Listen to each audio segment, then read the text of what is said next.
ওখান থেকে ফালুটের যে ট্রেকটা হয়, সান্দাকফু ফালুট, ওই ট্রেকটা ওইখান থেকে হয়। আর পুরো মানে হিমালয় রেঞ্জটা ওইখান থেকে দেখা যায়। ওই যে একটা গুহা মতো দেখা যাচ্ছে, ওই গুহাটার ভিতর দিয়ে জলটা পড়ছে। আবার তোর সঙ্গে দৌড়াবে।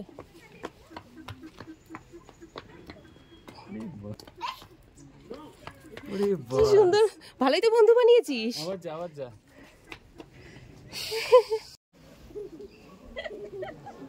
ভয় পাচ্ছিস?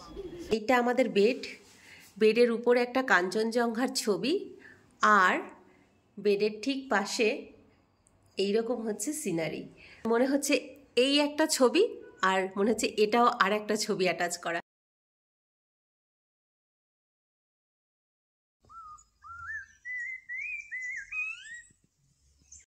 30শে মার্চ 2024। এই দিনটা সিকিম বেড়ানোর চতুর্থ দিন আমাদের।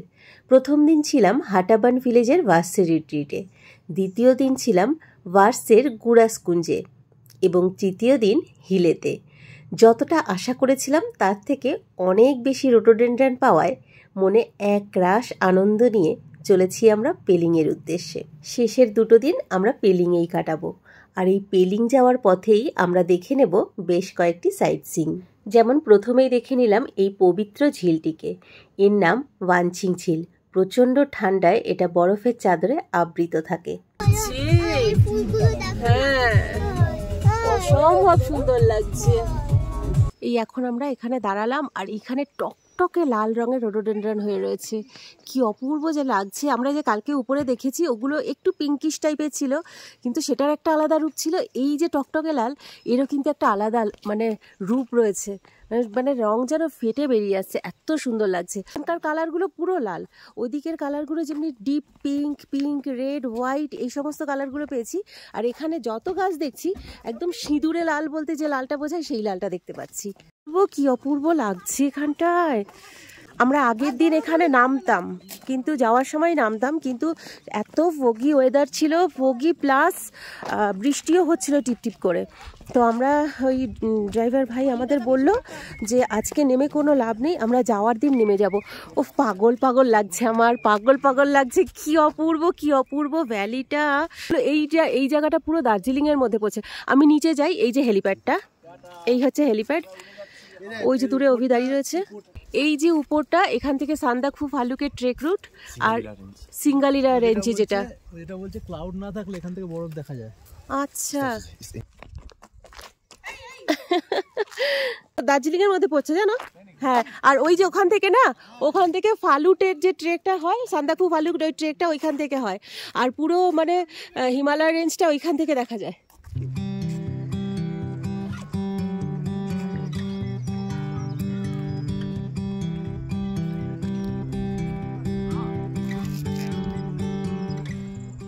আর তার সাথে পাখি ডাকছে।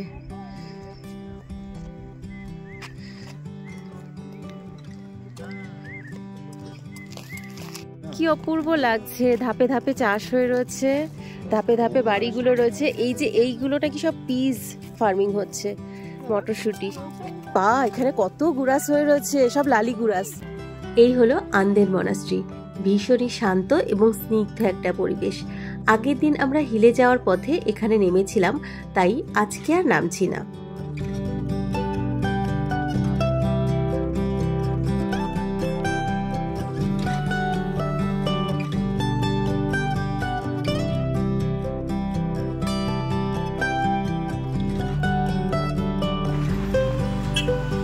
এই আমাদের দ্বিতীয় সাইট সিইং আজকের, ঘেতাং ওয়াটারফল।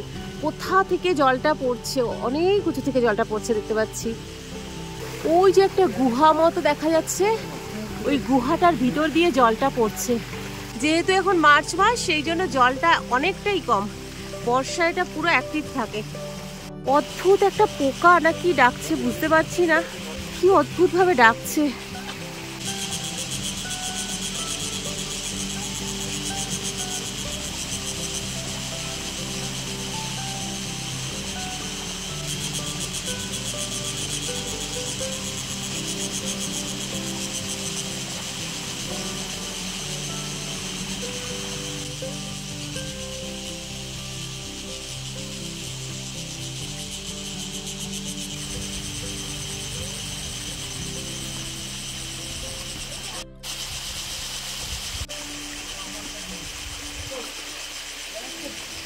এইবার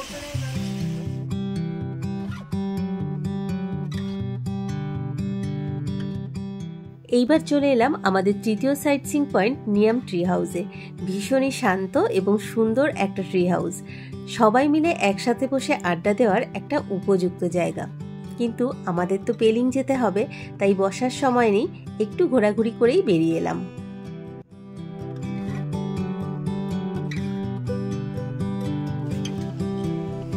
বাইরের ভিউ।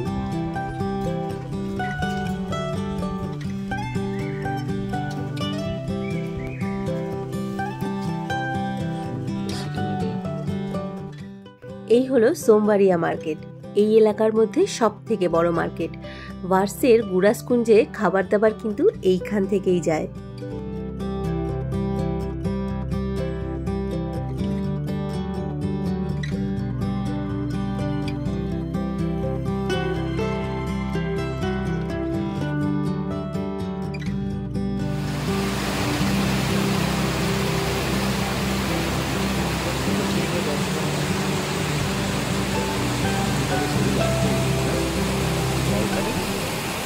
না, এটা কোনো সাইট সিইং এর মধ্যে পড়ে না, কিন্তু পাহাড়ি ঝোড়াটার এত সুন্দর রূপ যে আমরা দাঁড়াতে একটু বাধ্য হয়েছিলাম। যদি মনে করেন আপনারা কলকাতা থেকে নিজস্ব গাড়ি নিয়ে এই ওয়েস্ট সিকিম বেড়াতে যাবেন, তাহলে বলবো পেলিং এর দিকের রাস্তা মোটামুটি ভালোই, কিন্তু এই সোমবাড়িয়া বা হিলে এদিকের রাস্তায় কোথাও কোথাও ল্যান্ডস্লাইডিং এর জন্য রাস্তা একটু খারাপ আছে। তবে এই ল্যান্ডস্লাইডিং এর জন্য রাস্তা কিন্তু সবসময় যে খারাপ হয়ে থাকে তা না, রাস্তা যেমন ভাঙে তেমন রাস্তা গড়েও।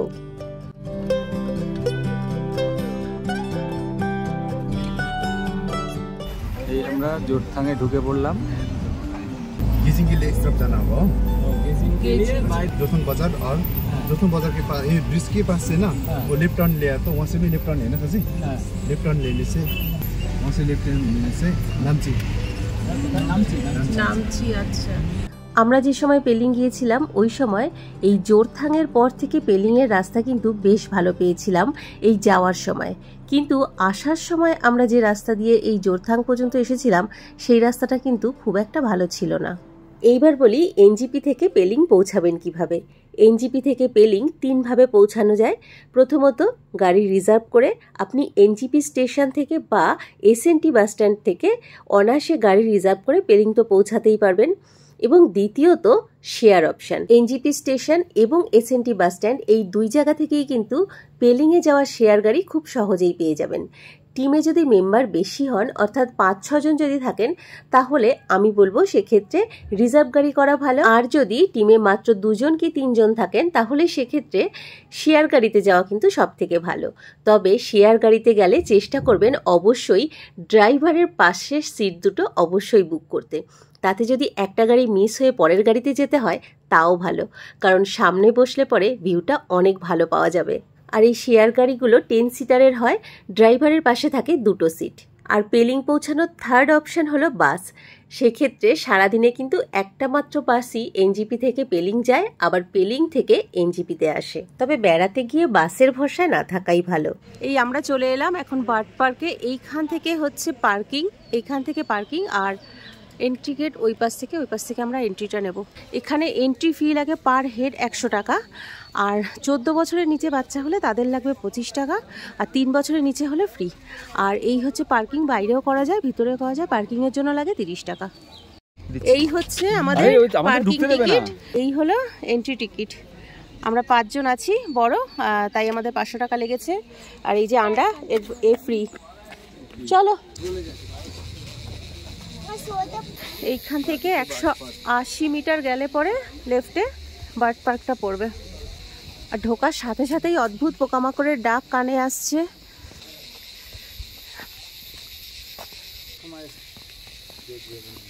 সোজা গেলে পরে বার্ড পার্কটা পড়বে, আর র্যাবডেন্স রুইন্সটা পড়বে এই দিকে ডান দিকের রাস্তাটায়। ডান দিকের রাস্তাতে গেলে সোজা গেলে রুইন্সটা পড়বে। এবার আমরা আগে বার্ড পার্কটায় ঢুকবো, পাখিগুলো আগে দেখে আসি, তারপর রুইন্সে যাব।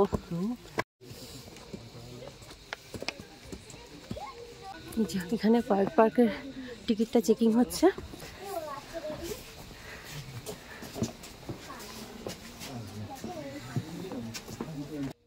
এখন পেলিংয়ের এক বিশেষ আকর্ষণ হলো এই সিটকিয়ং টুলকু বার্ড পার্ক। বিভিন্ন রকমের সুন্দর সুন্দর হিমালয়ান বার্ডস আপনারা এখানে এলে দেখতে পারবেন। সব থেকে বড় কথা, অন্যান্য বার্ড পার্কে যেমন পাখি খাঁচার ভেতরে থাকে আর আমরা তাদের বাইরে থেকে দেখি, এই পার্কেও সেরকম আছে, কিন্তু একটা বড় অংশ নিয়ে একটা বিশাল বড় খাঁচা আছে। সেই খাঁচার ভিতরে ঢুকে আপনি বিভিন্ন রকম পাখি একেবারে চোখের সামনে দেখতে পারবেন। ছোট বাচ্চারা এখানে গেলে তো ভীষণ এনজয় করবে। তাই ছোট বাচ্চাদের নিয়ে যদি পেলিং বেড়াতে যান, এই পার্কটা কিন্তু একেবারেই মিস করবেন না। পাখি জলে খাওয়াতে গেল।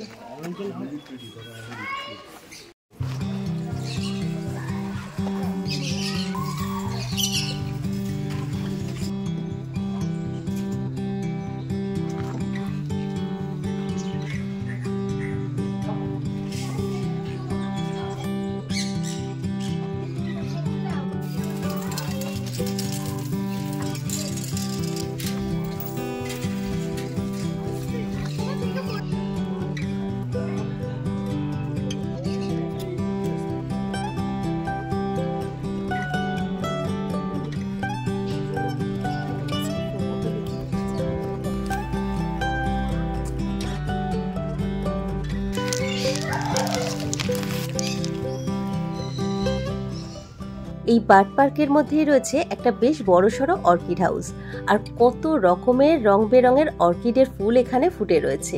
আর ফুলগুলো এতটাই সুন্দর, যে ফুলটার দিকেই তাকাই না কেন চোখটা যেন আটকে যায়। এতই তার রূপ, এতই তার রঙের বাহার।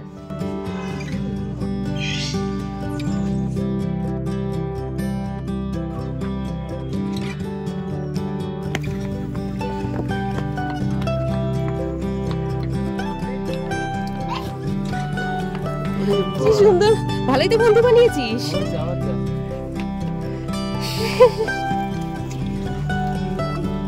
ফলো করছো, সবাইকে ফলো করছো। বন্ধু সুলভ মনোভাব। তুমি পাখি হয়ে গেছো? কি পাখি? ম্যাকাও?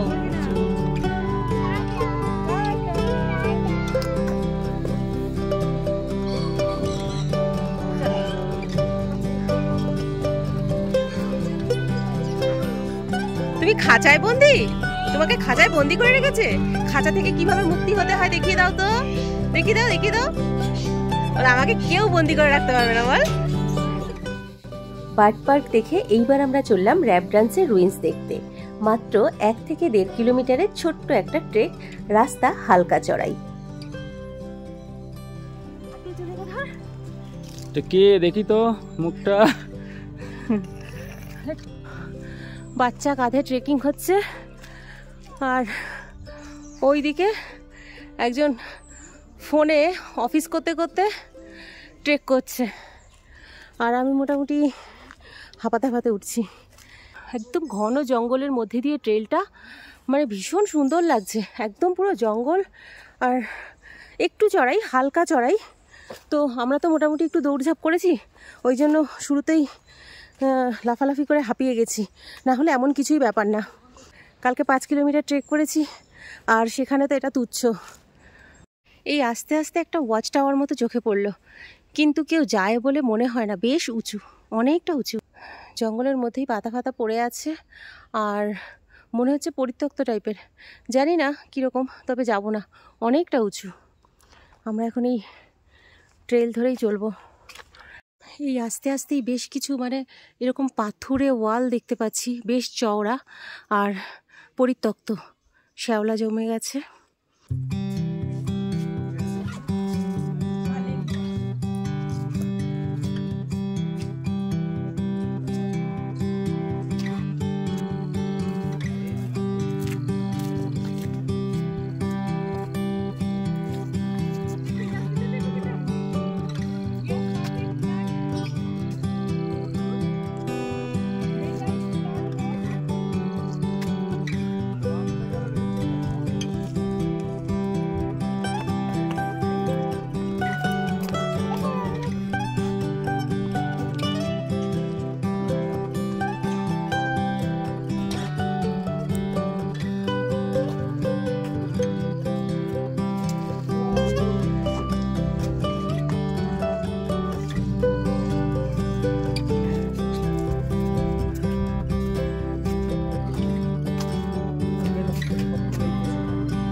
এখান থেকে ভীষণ সুন্দর কাঞ্চনজঙ্ঘা দেখা যায়, কিন্তু দুর্ভাগ্যবশত কাঞ্চনজঙ্ঘা সাইডটা পুরো ফগে ঢাকা রয়েছে।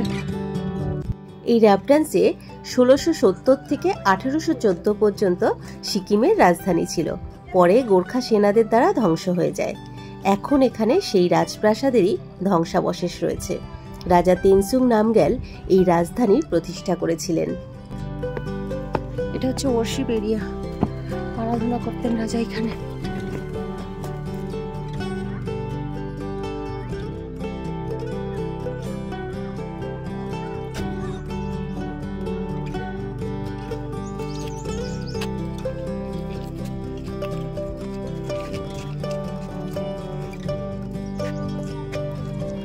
এই সিকিমে এসে প্রথম একটা ক্যামেলিয়া দর্শন পেলাম। এই বার্ড পার্কের এন্ট্রি নেওয়ার ঠিক আগে এখানে একটা ক্যাফেটেরিয়া টাইপের আছে, টুকটাক খাওয়া দাওয়া যেতে পারে এখানে। এবার দেখি এখানে কি পাওয়া যায়। ছোট্টর মধ্যে ক্যাফেটেরিয়াটা ভীষণ সুন্দর করে ডেকোরেশন করা। এখানে কোল্ড ড্রিঙ্কস, চা, কফির সাথে সাথে মোমো, নুডলস এবং রাইসের আইটেমও পাওয়া যায়।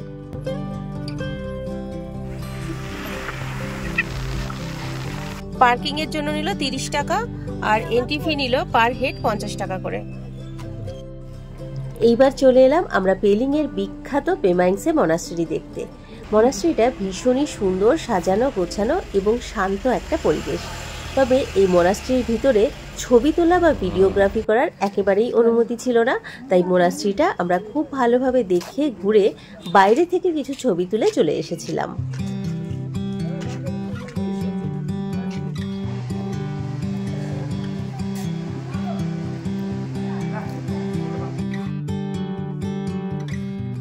মোনাস্ট্রি দেখে আমরা এইবার চললাম পেলিংয়ের আর এক বিশেষ আকর্ষণ স্কাই ওয়াকের উদ্দেশ্যে।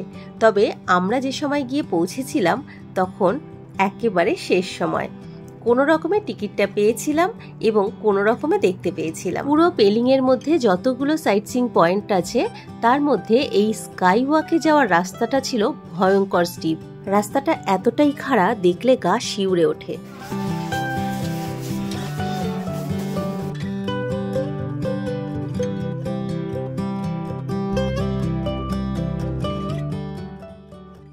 এখানকার এন্ট্রি ফি পার হেড 100 টাকা, আর 10 বছরের নিচে ছোট বাচ্চা হলে তাদের জন্য কোনো টিকিট কাটতে হয় না। আর কার পার্কিং এর জন্য এখানে লাগে 30 টাকা করে। এটা খোলে সকাল 8টায় এবং বন্ধ হয় বিকেল 5টায়। 137 ফুট অর্থাৎ 42 মিটার লম্বা বোধিসত্ত্ব চেনরেজিগের মূর্তি ও স্কাইওয়াক হলো এখানকার প্রধান আকর্ষণ। ভাগ্য সহায় থাকলে এইখানে দাঁড়িয়ে কাঞ্চনজঙ্ঘার দুর্দান্ত ভিউ পাওয়া যায়। তবে এখানকার সব থেকে ভালো খবর হলো আমরা গিয়েছিলাম মার্চের শেষে, তখন গিয়ে দেখেছি যে এখানকার রোপওয়ের কাজ পুরোপুরি কমপ্লিট। এতদিনে হয়তো রোপওয়েটা ওপেন হয়ে গেছে। ভয় পাচ্ছিস? ভয়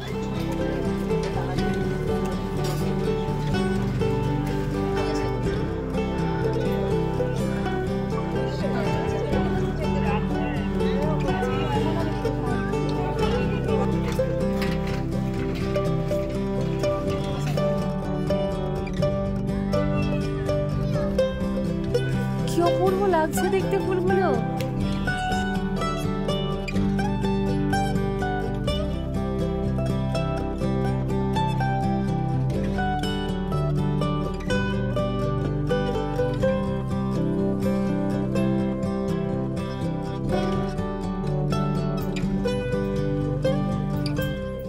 হ্যাঁ 4:30 বন্ধ করে, পুরো 4:30 গ্লাস ব্রিজটা বন্ধ হয়ে গেল। আমরাই লাস্ট ছিলাম ভিজিটার এখানকার। পেলিং এ আমরা পৌঁছে গেলাম আর আমরা হোটেল নিয়েছি, হোটেল ভিউ পয়েন্ট। একদম পেলিং এ যে ফুটবল গ্রাউন্ডটা আছে সেই ফুটবল গ্রাউন্ডের একদম সাইডে এটা হলো ফুটবল গ্রাউন্ড, আর এইখানে হচ্ছে হোটেল ভিউ পয়েন্ট। এই রাস্তাটা দিয়ে নেমে যেতে হবে। আর পাশেই একটা রেস্টুরেন্ট দেখছি, কস্তুরি। আমার দুটো রুম নেওয়া হয়েছে, একটা হচ্ছে 122। রুমগুলো একটু দেখিয়ে দিই। এই হচ্ছে রুম, একটা চেয়ার, এখানে একটা টেবিল মতো আছে, আর ওটা একটা ওয়ার্ড্রপ টাইপের ওপেন রয়েছে ব্যাগ ফ্যাগ রাখার জন্য। আর এই হচ্ছে বেড, আর এই হচ্ছে উইন্ডো। এখানে একটা বেশ বড় মিরর রয়েছে আর টিভি আছে। এখানেও একটা ছোট টেবিল মতো রয়েছে। আর এই হচ্ছে ব্যালকনি। এই হচ্ছে ভিউ এখান থেকে বাইরে। আমাদের দুটো রুম রয়েছে আর ব্যালকনিটা অ্যাটাচ। এই রুম থেকে এই রুমে যাওয়া যাবে। আমি আর একটা যে রুম রয়েছে সেই রুমটাও একটু দেখিয়ে দিচ্ছি। এই হচ্ছে বেড। ও হ্যাঁ, আর বেড সাইড টেবিল রয়েছে একটা ছোট, ওখানে ইলেকট্রিক কেটেল, জাগ, গ্লাস এই সমস্ত দেওয়া রয়েছে। এখানে টিভিটা আছে নিচে আর একটা বড় মিরর আছে। আর এখানেও সেম ওপেন একটা ব্যাগ ফ্যাগ রাখার মতো জায়গা করে রাখা রয়েছে। এই হলো ওয়াশরুম।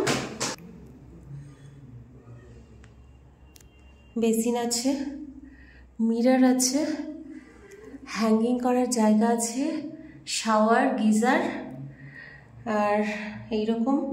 আর একটা কি বলবো জানলা রয়েছে বাথরুমের সঙ্গে। বেশ বড় সড়ো স্পেস আছে এবং পরিষ্কার পরিচ্ছন্ন। দুটো রুমই ভীষণ সুন্দর। বেডের ম্যাট্রেসটাও বেশ মোটাসোটা। আপার, মিডিল এবং লোয়ার এই 3 জায়গাতেই পেলিংয়ের অনেক হোটেল আছে। সিজন হোক বা অফ সিজন, আপনারা যদি পেলিং গিয়ে হোটেল বুক করেন তাহলে কিন্তু রেটটা অনেকটাই কম পড়ে। যেরকম আমরা এই হোটেলটা গিয়ে বুক করেছিলাম আর এমন সুন্দর রুমগুলো আমাদের পড়েছিল মাত্র 1100 টাকা করে। এইটা আমাদের বেড। বেডের উপরে একটা কাঞ্চনজঙ্ঘার ছবি আর বেডের ঠিক পাশে এইরকম হচ্ছে সিনারি।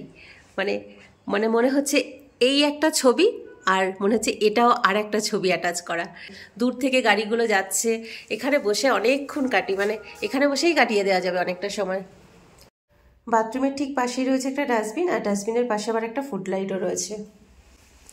আলোও যথেষ্ট রয়েছে। এখানে একটা লাইট, এখানে একটা লাইট, এ পাশে একটা লাইট, বেশ আলো। আর সারাদিন তো দিনের আলোটা যতক্ষণ থাকবে পুরো একটা পাশ তো পুরো ওপেনই বলতে গেলে। দরজা রয়েছে, বিশাল বড় একটা উইন্ডো, পুরো আলোটাই আসবে। আজকে ট্যুর আমাদের মোটামুটি কমপ্লিট হয়ে গেল। আর সকালবেলা আমরা যখন হিলে থেকে বেরিয়েছিলাম তখন সকাল 8টা বাজে আর এখন প্রায় 5টা মতো বাজে। আমরা হোটেলে জাস্ট চেক ইন করলাম আর মোটামুটি একটু ক্লান্তই রয়েছি সবাই। সারাদিন ঘুরেছি, একটু ফ্রেশ হব, হয়ে গিয়ে তারপরে কিছু খেতে যেতে হবে। তেমন ভারী খাবার কিছু হয়নি সারাদিনে, আজকে টুকটাক খাবার চলেছে আমাদের। এখন একটু ভারী কিছু আমাদের খেতে হবে। পেলিংয়ে আমরা 2 দিন ছিলাম। প্রথম দিন গিয়ে খেয়েছিলাম এই কস্তুরী রেস্টুরেন্টে। এখানকার খাবার কিন্তু আমাদের খুব একটা ভালো লাগেনি। তবে দ্বিতীয় দিন খেয়েছিলাম বিগ বোল নামে একটা রেস্টুরেন্টে। সেখানকার খাবার কিন্তু বেশ ভালো ছিল। ওই বিগ বোল রেস্টুরেন্টটা রয়েছে পেলিংয়ের যে মেইন ক্রসিং পয়েন্ট, যেখানে আই লাভ পেলিং লেখা রয়েছে, ঠিক তার সামনের দিকটায়। আর এই কস্তুরী রেস্টুরেন্টে আমরা গিয়ে নিয়েছিলাম এক থালি, যার দাম পড়েছিল 160 টাকা করে। আর এই হলো এই রেস্টুরেন্টের মেনু কার্ড। পেলিংয়ের সবকটা সাইট সিইং করতে গেলে হাতে কিন্তু আপনাকে 2 দিন রাখতেই হবে। আর এই হলো আমাদের প্রথম দিনের পেলিং ঘোরা। ভিডিওটা কেমন লাগলো লিখে জানাতে পারেন আমাদের কমেন্ট বক্সে, বা কিছু জিজ্ঞাসা থাকলে তাও লিখে জানাতে পারেন। যদি ভালো লাগে লাইক এবং সাবস্ক্রাইব করার অনুরোধ রইল।